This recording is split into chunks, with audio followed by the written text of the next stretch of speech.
Isang mapagpalang araw sa inyong lahat, Luzon, Visayas at Mindanao, saan man kayo sulok ng mundo ay mag-ingat kayo palagi mga kabayan. Dito naman tayo sa Manila Baywalk Dolomite Beach upang mag-update. Medyo matagal-tagal tayo hindi nakapasok dito. Ngayon lang ulit mga kabayan at makita nyo, ang linis na yung tubig pala dito. Malinaw na. Ayan, luminaw yung tubig mga kabayan. At saka tinatag nila dito. Pero na, lumabas na yung dito, gray sand. Pero maganda pa rin naman tignan. Oh, nakita nyo mga kabayan. Ayan, bye-bye natin dito. Itong Dalampasigan.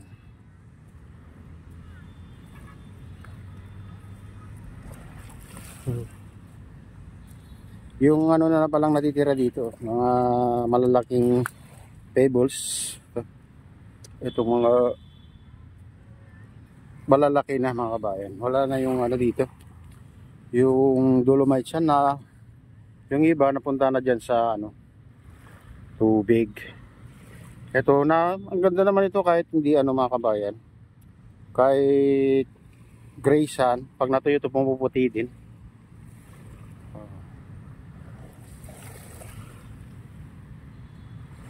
Malinis na dito. Oh, ganda to, pino, kahit gray sand. Yung gray sand, mapino. So, yung dolomite sand kasi mas malalaki yan mga kabayan. Oh, dito sa Dalampasigan, mayroong parte na mga kabayan na gray sand, halo na. At dito bumaba yung mga dolomite sand. Ayun, ito. Nasa na nandyan yung dolomite sand.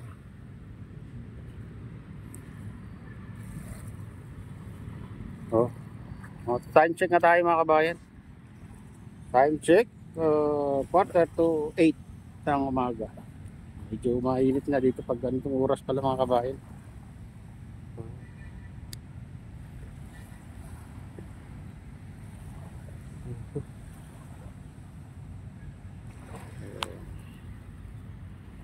Init. Lalo tapat ka dito sa araw. Hindi na init dito.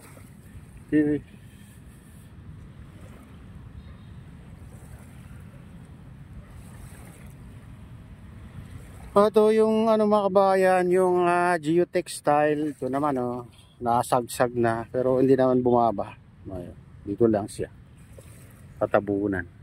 Dito banda malalaki yung pebbles. So pebbles tawag nila dito mga bato. Ito ay hindi basta-basta yan, naanod naman mga kabayan. Katulad yung maliliit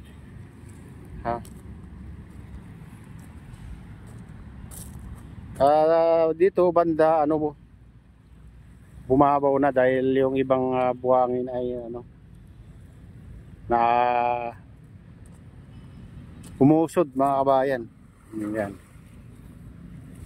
Kaya namumuti dyan mga kabayan dahil sa dolomite sand. Isa.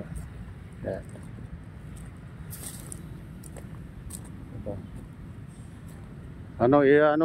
Ilang buwan din tayo hindi nakapasok dito sa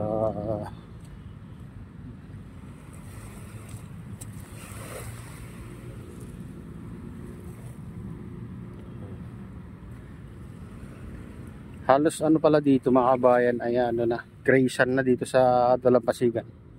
Naanod na yung dyan naanod yung dolomite sand. Mainit na.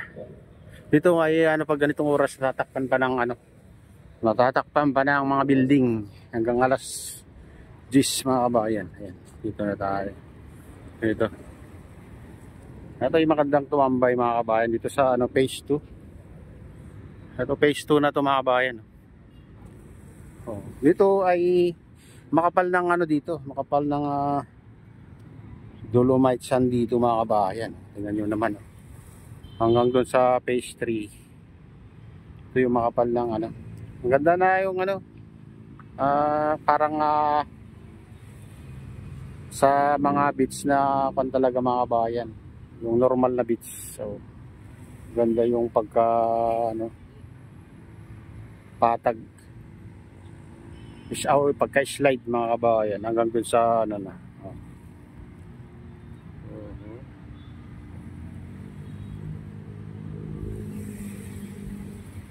Ayun.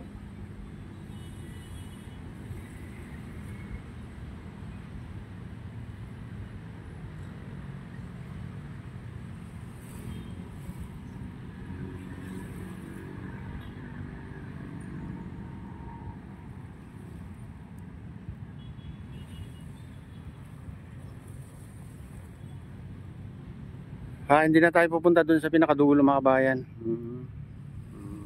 Ito. Malinis. Gandang ano dito pag maaga. Ang gandang magtambay dito pag ganitong oras mga kabayan na malamig. Malamig ng simoy ng hangin.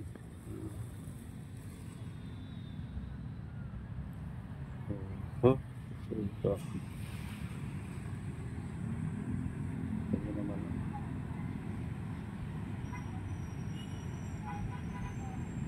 Against the light yung ano natin guys.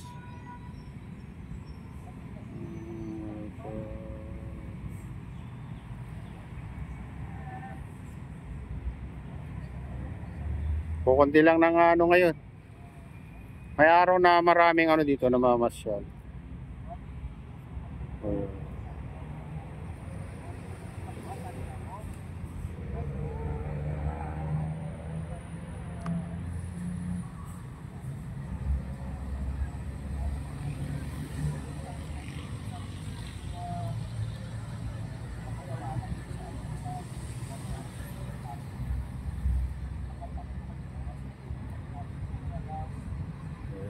Yung na pumasok dito na namasyal, nandun sa gilid-gilid na lang mga kabayan. Ayaw marawan. Kaya doon sila naka-standby. Malapit sa entrance.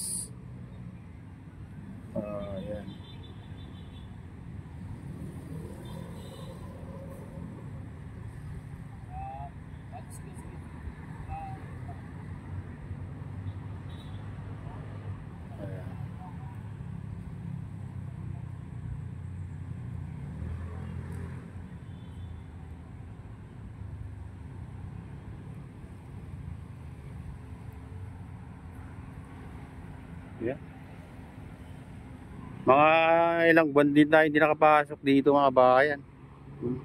Hanggang dyan lang tayo sa footbridge pag nagbablog tayo, kaya hindi ko nakukunan lahat dito sa ano, sa phase 2.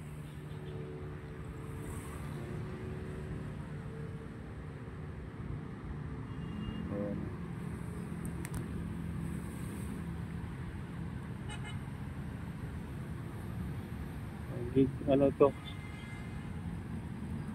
against the light.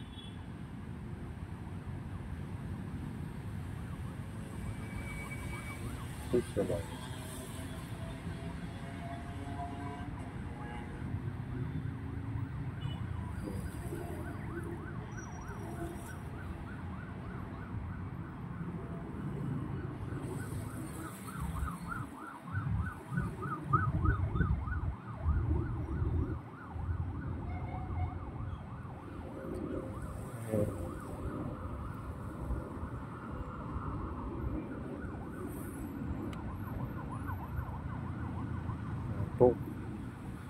Focus naman natin dito sa dagat mga kabayan.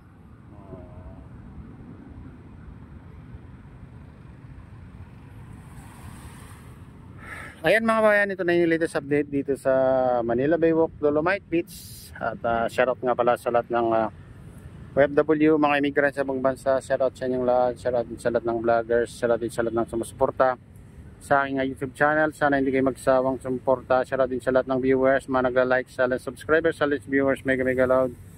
Shoutout sa inyong lahat. Shoutout din kay Kuya Yu, kay Ate Lynn, kay Kuya Rick, sa aking misis. Ayan, shoutout sa inyong lahat. Shoutout din Sa utol ko dyan sa Honolulu, Hawaii na si Nestor. Ayan, nagalaw, shout out sa inyong lahat. At pagpalain na ng Diyos, ingat kayo palagi. God bless all. Bye.